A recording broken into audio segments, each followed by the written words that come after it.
Several top Democrats calling out Minnesota Congresswoman Ilhan Omar to ask for clarification after she made a comparison between the U.S. and terrorists in this tweet. We'll show you.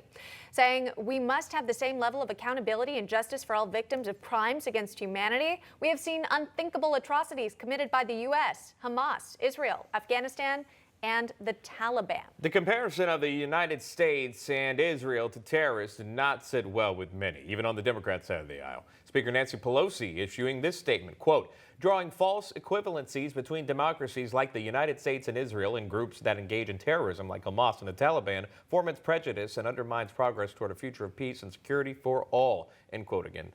That from the speaker. Our panelists are back. John Thomas, Wendy Patrick, Dino Scaros. Good to see both of you back. John, your reaction to this, it's not often that you see the back and forth there with the Democrats. No. I mean, it's really bad when Democrats are eating their own. I mean, heavyweights like Jerry Nadler, Nancy Pelosi. And this is a big deal. And I'm glad to see the Democrats speaking up about this. But I'm also disappointed by Ilhan Omar and AOC coming to Elon's defense, essentially saying anybody who dare criticize Representative Omar is a racist and Islamophobe. She made a mistake, but the problem is this isn't her first mistake when it comes to picking on the U.S. and picking on Israel. It's an alarming trend.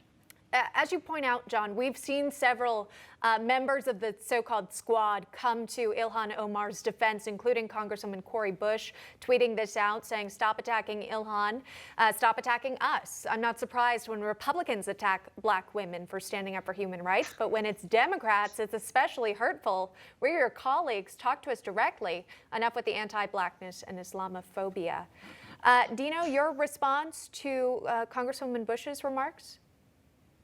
Well, I agree with what John said, Emma, that, the day we start agreeing with Nancy Pelosi, we know that the issue is really, really crazy.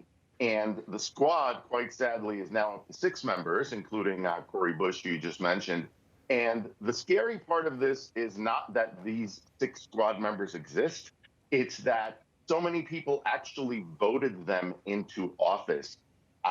That's the really scary part, that there are people out there who support these views in, tens of thousands, if not more. And the only good news here is that what Nancy Pelosi and others have said shows that at least there is still some semblance of sanity in the Democratic Party, but sane Democrats are fast becoming an endangered species.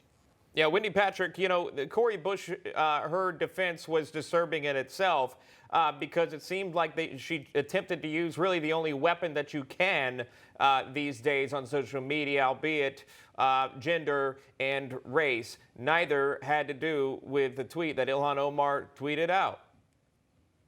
That's right. So let me sort of build on what both of my colleagues have said. I think it's dangerous that we even have a squad. I mean, this is dangerous in the sense that we can't object. It'd be like me in court objecting merely because my opponent wants something in evidence without thinking through the rationale of why.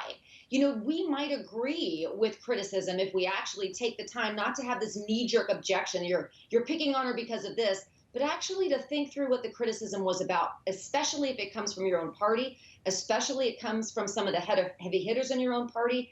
And when you stop and think about it, even Ilhan herself, she thought, gosh, I didn't mean that. It was taken out of context. I do agree that words matter. I'm sort of paraphrasing, but you have to believe that's the thought process that she went through. Why? Because she clarified her remarks. So obviously there was some merit to the criticism. Yeah, the fact that these Democrats allowed her to clarify the remarks, some are saying that's quite charitable to do so, to explain what she meant by that. John Thomas, it is interesting, though, briefly, that we are seeing a divide between Democrats internally when we've covered and talked about so many times the internal divide between Republicans.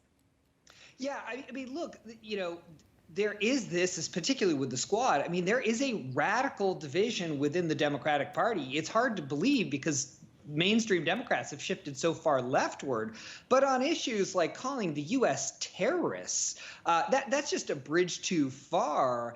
And it's good. It's shocking, Emma, that Ilhan Omar said, "How dare you speak out against me? This is something you should have said in private."